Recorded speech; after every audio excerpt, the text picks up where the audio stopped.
TV செய்திகள். செய்திகள் வாசிப்பவர் சிவசக்தி ஸ்டாலின்.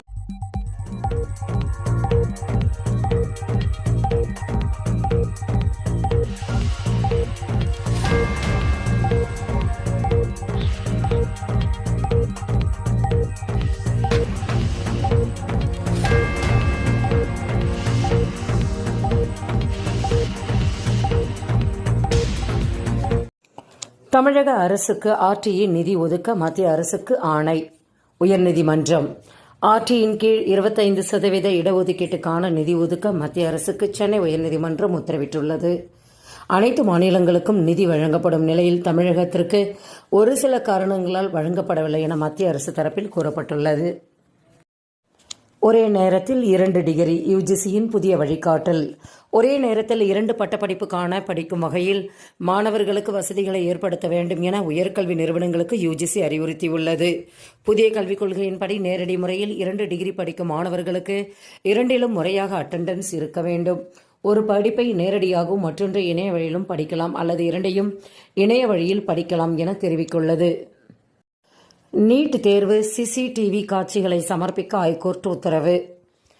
நீட் தேர்வில் மின்தடை ஏற்பட்ட விவகாரத்தில் சிசிடிவி காட்சிகளை சமர்ப்பிக்க சென்னை ஐகோர்ட் உத்தரவிடப்பட்டுள்ளது.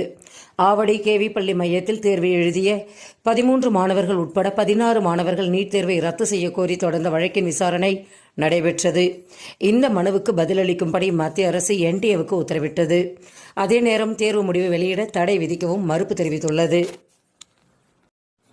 காய்ச்சல் இருக்கும் மாணவர்கள் பள்ளிக்கு செல்ல வேண்டாம்.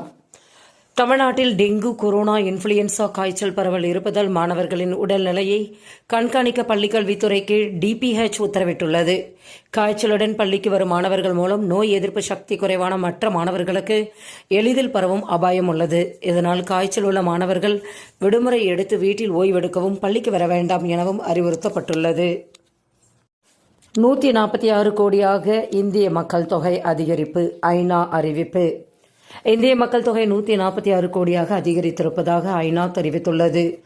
உலக அதிக மக்கள் தொகை கண்ட நாடாக இந்தியா திகழ்வதாகவும் இந்திய மொத்த மக்கள் தொகையில் 24% பேர் 0 முதல் 14 வயது உடையவர்கள், 17% பேர் 10 முதல் 19 வயது உடையவர்கள், 26% பேர் 10 முதல் 24 வயது உடையவர்கள், 7% பேர் 65 வயதுக்கு மேற்பட்டவர்கள் என கூறப்பட்டுள்ளது.